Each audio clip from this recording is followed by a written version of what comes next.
अस्सलाम वालेकुम। Muzammil सोहवर्दी official YouTube channel के साथ मैं हूं आपकी मेज़बान इकरार। आज हमारे साथ मौजूद है मुज़म्मिल सोहवर्दी। अपोजिशन लीडर की तकर्रियों को रोक दिया गया। मौजूदा सेटअप को खतरात के मुसलसल इशारे मिल रहे हैं।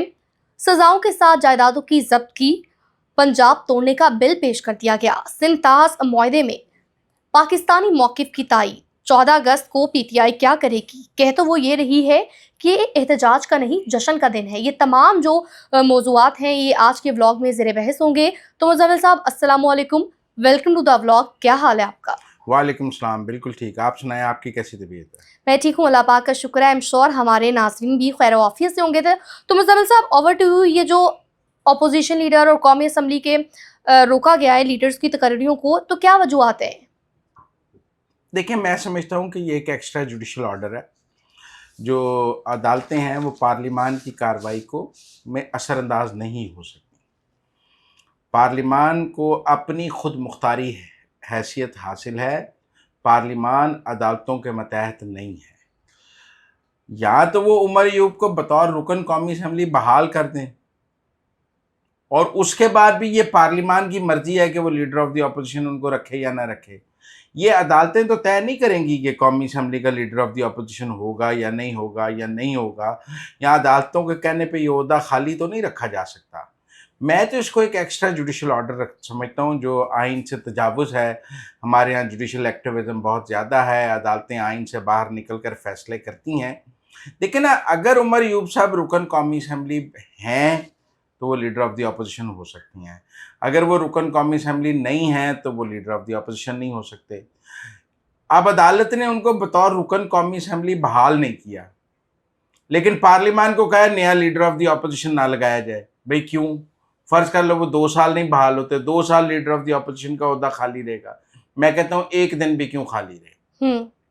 इसलिए मैं इसको पेशावर हाई कोर्ट के इस फैसले को एक गैर आइनी हुक्म समझता हूँ, और मेरे ख़्याल में स्पीकर कौमी असम्बली के पास ये इख्तियार है कि वो सुबह नया leader of the opposition nominate कर दें अरकान अपोजिशन के अरकान से मशावरत के बाद।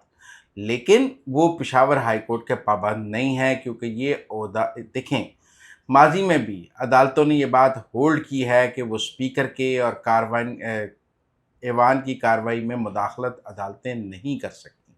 सिर्फ जब आइन टूट रहा हो, तो कहीं भी जब आइन टूटे तो वो अदालतें आइन की बहाली के लिए ज़रूर काम करती हैं, लेकिन कौमी असम्बली के कवायद में मुदाखलत नहीं कर सकती, रूल्स में मुदाखलत नहीं कर सकती, उसकी रोज़ाना की कार्रवाई में मुदाखलत नहीं कर सकती। इस तरह तो एक हमारी कौमी असम्बली एक हाई कोर्ट जज के मतहत हो गई जी। इसकी तो सारी खुद मुख्तारी ख़त्म हो गई कि एक हाई कोर्ट का जज कौमी असम्बली की कार्रवाई पर स्टे दे देगा। मैं नहीं समझता ये किसी भी जमहूरी मुल्क में हो सकता है, और मैं इस ऑर्डर को गैर आइनी समझता हूं। तो मुज़म्मिल साहब, जिस तरह भी आपने कहा ये एक्स्ट्रा जुडिशल ऑर्डर है, हम देखते आ रहे हैं कि काफ़ी अरसे से जो ऐसे अदालती अहकामात हैं वो सामने आते हैं। तो ये सिलसिला कब थमने का नाम लेगा? ये सिलसिला थमता क्यों नहीं है? कौन सी ऐसी वजूहात हैं कि एक के बाद एक हम इस तरह से एक्स्ट्रा जुडिशल ऑर्डर देखते हैं? नहीं, इसलिए कि अदालतें खुद को आइन का पाबंद नहीं समझती। पाकिस्तान का सबसे बड़ा मसला ये है कि जो जज बैठा होता है ना जब 6 फुट ऊपर, तो वो समझता है वो आइन से भी 6 फुट ऊपर है।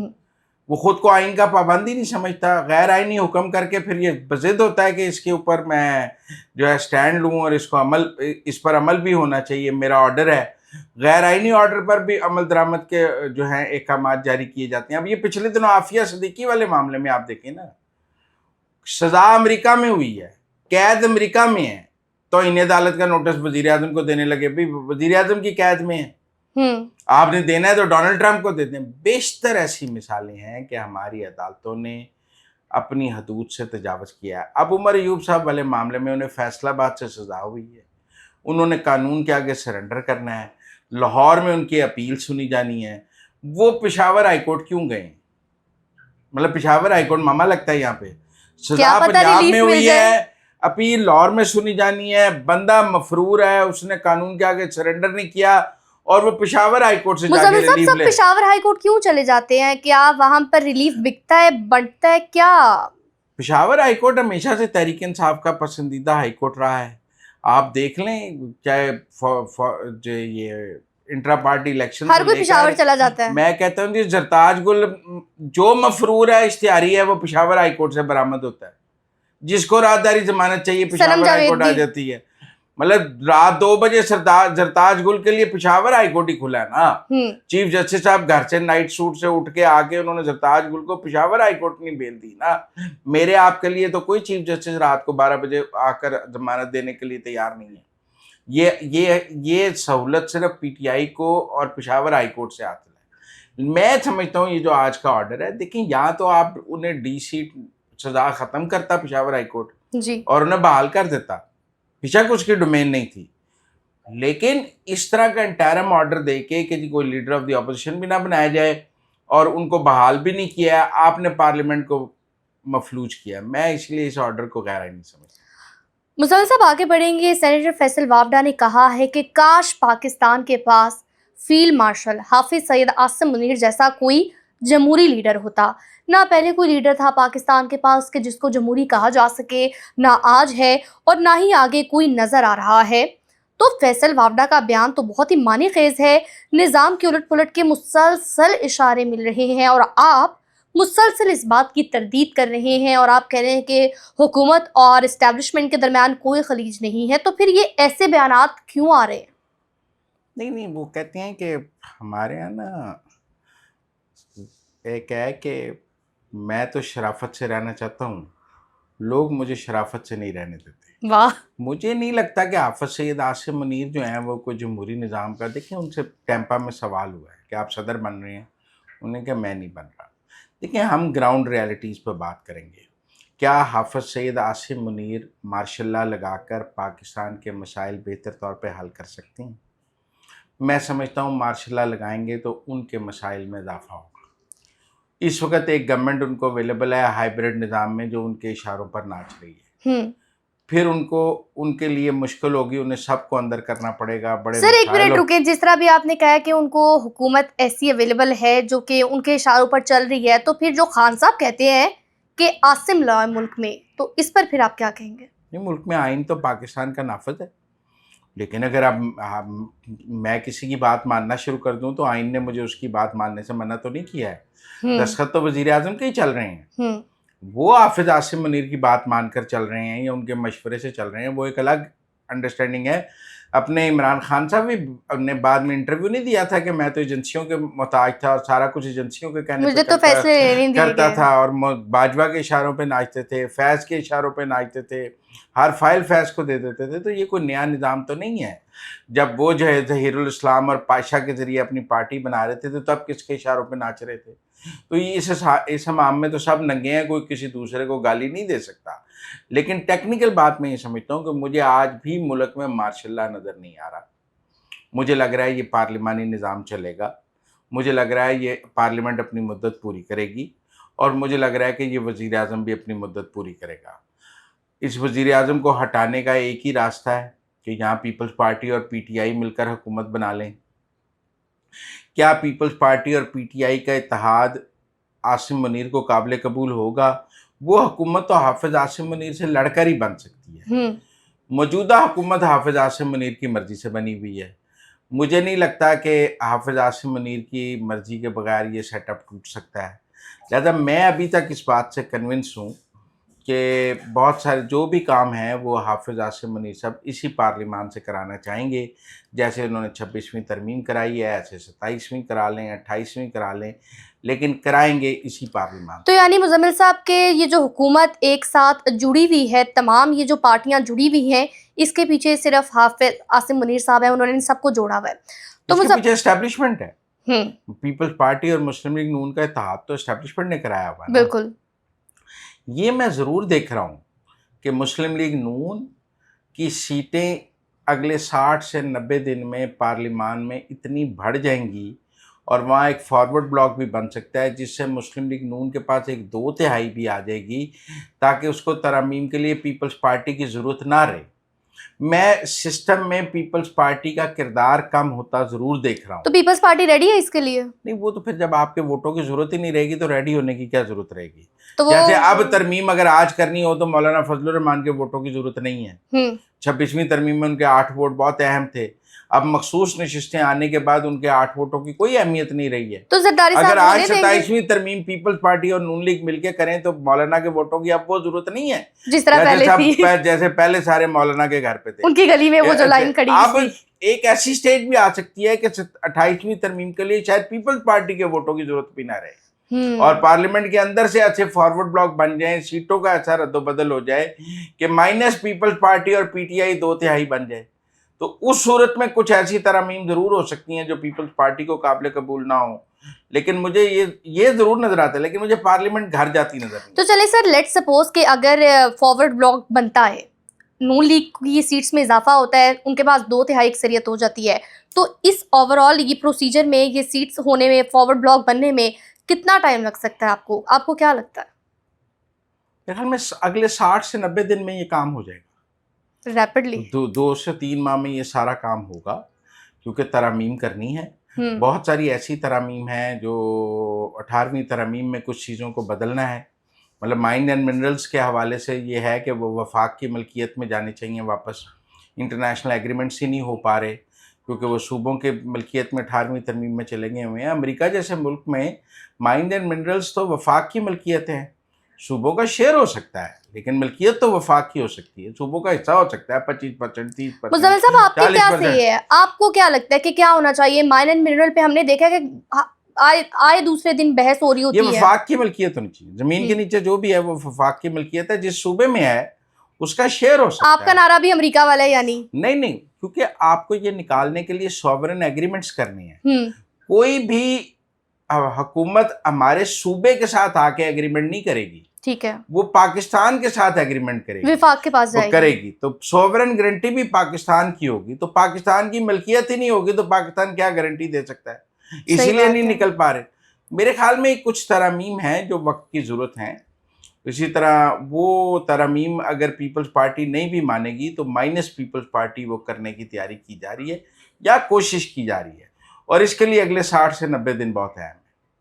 9 में मुकदमात में हमने देखा इंसदाद दहशतगर्दी लाहौर की अदालत ने 4 जो बड़े बड़े रहनुमा थे, डॉक्टर यास्मीन राशिद, उमर सरफराज चीमा, महमूद रशीद, एजाज चौधरी की जायदादें जब्त करने का अब हुक्म दे दिया। पहले सजाएं, अब जायदादों की जब्त की। तो हुकूमत क्या करना चाह रही है?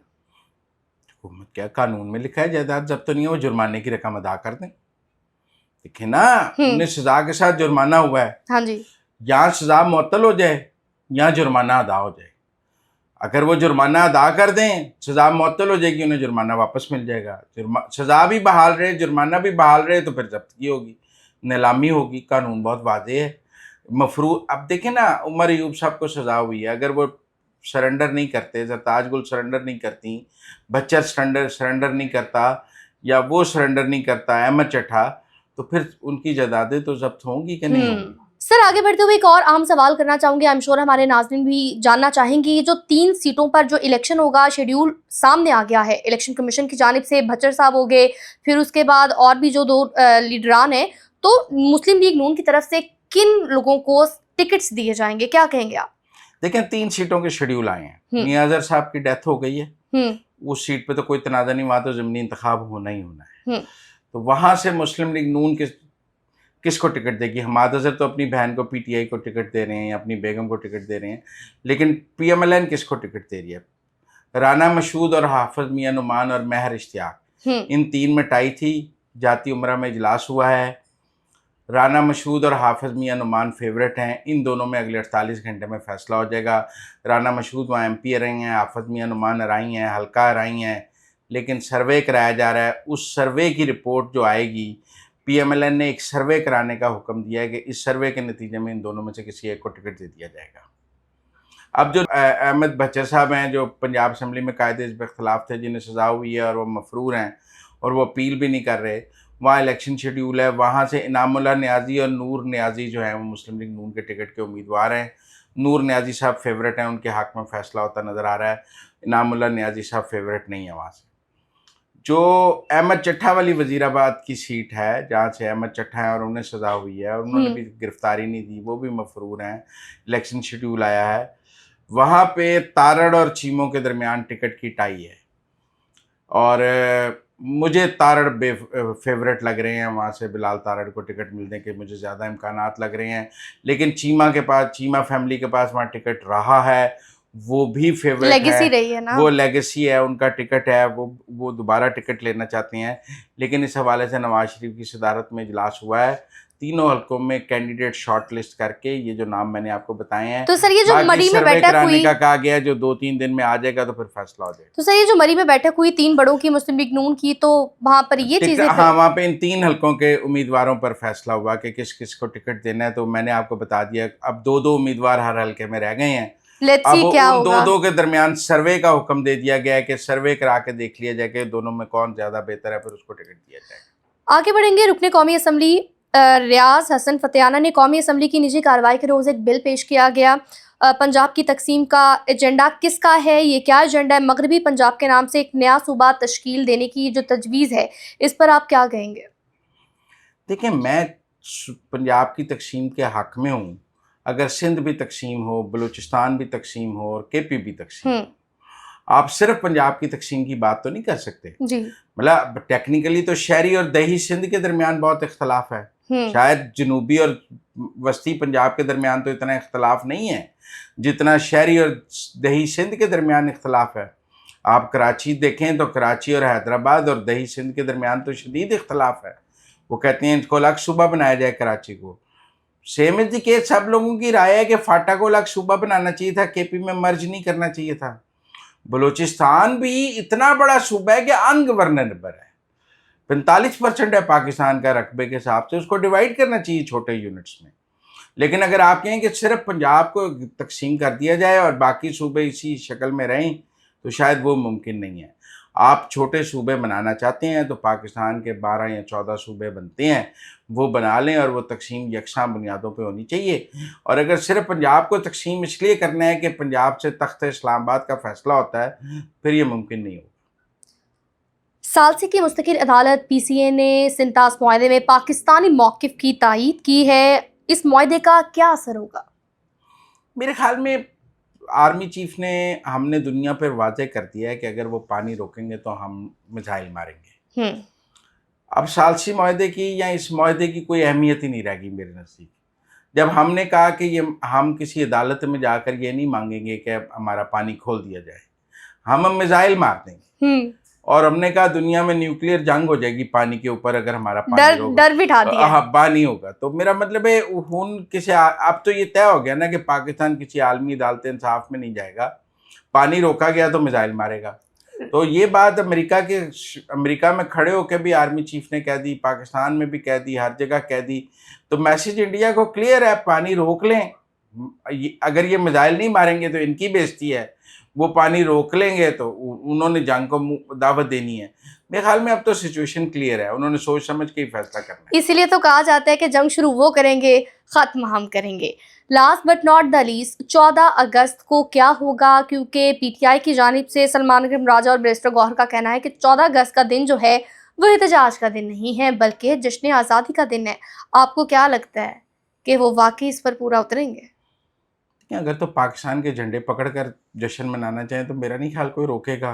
और अगर PTI का झंडा पकड़ के भरोसा किया जा सकता है तो फिर इसकी इजाजत नहीं होगी। मुज़म्मिल साहब ये बताएं, भरोसा किया जा सकता है? नहीं, अगर पाकिस्तान का झंडा पकड़ा होगा फिर तो कोई बात नहीं होगी।